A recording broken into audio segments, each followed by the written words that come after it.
The strike aircraft designed by Sukhoi became, without exaggeration, a true symbol of frontline aviation in the USSR and across the post-Soviet world. War Thunder features an extensive lineup of these vehicles, ranging from the first supersonic attack jet, the Su-7, to the modern Su-34.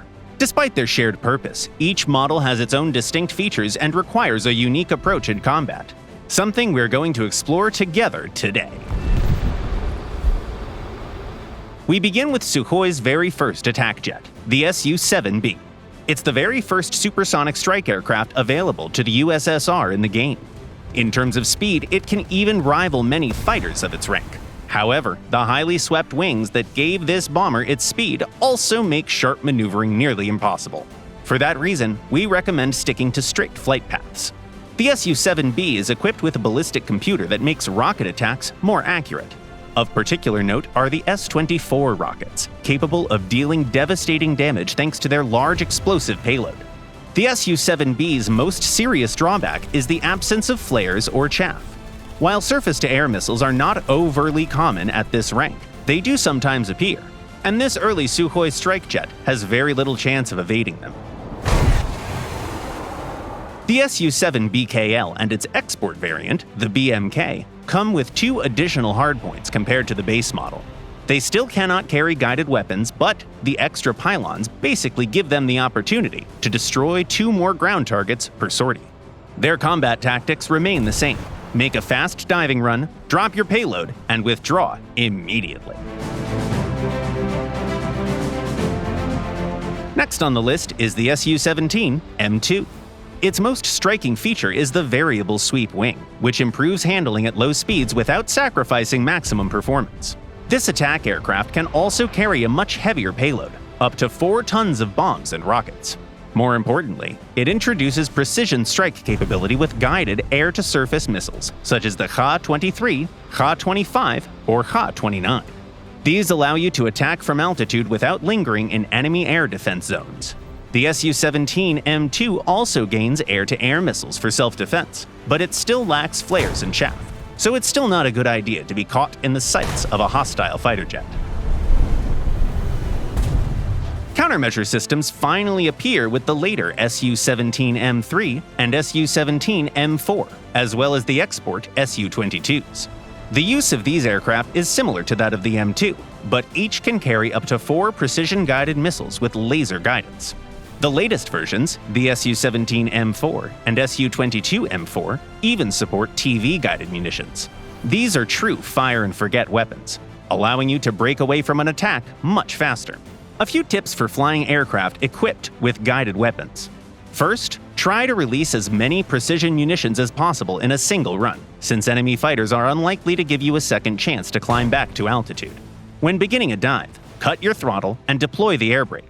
This buys more time to acquire targets before releasing guided missiles into clusters of enemies.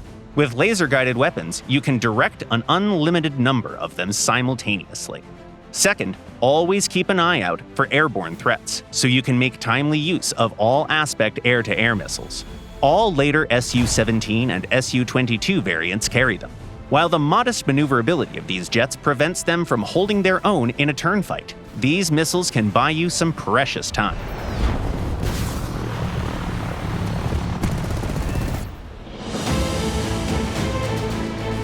The next step in Sukhoi's strike aircraft evolution was the Su-25.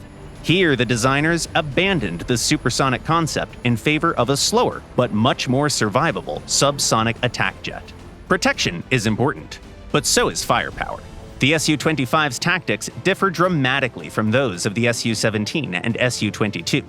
Early Frogfoot variants rely primarily on unguided weapons. Thanks to its low speed, the aircraft excels at treetop-level attacks.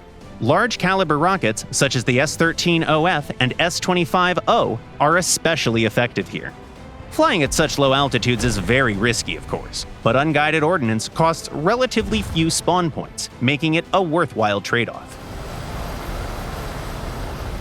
Later variants, the Su-25BM, Su-25T, Su-25 SM3, and Su-39, shift the focus towards guided weapons.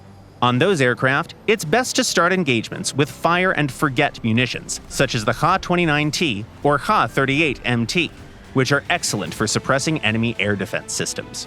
Laser-guided missiles and unguided weapons remain very effective in treetop-level engagements. Pop up from behind terrain, launch your strike from 3 to 5 kilometers, and get out.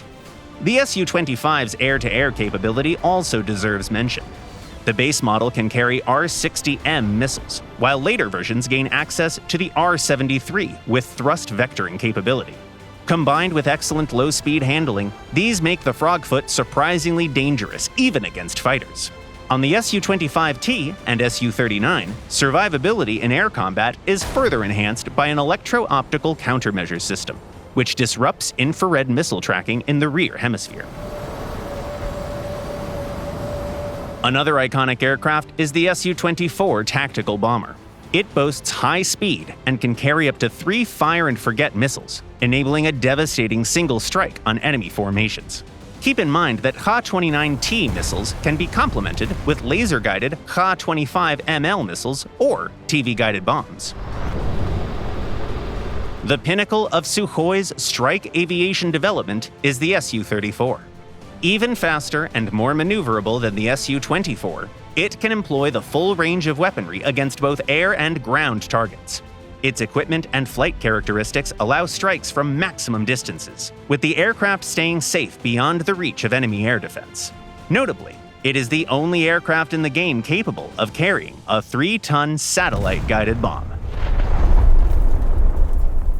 So, what tactics do you prefer when flying Sukhoi attack jets? Share your thoughts in the comments down below.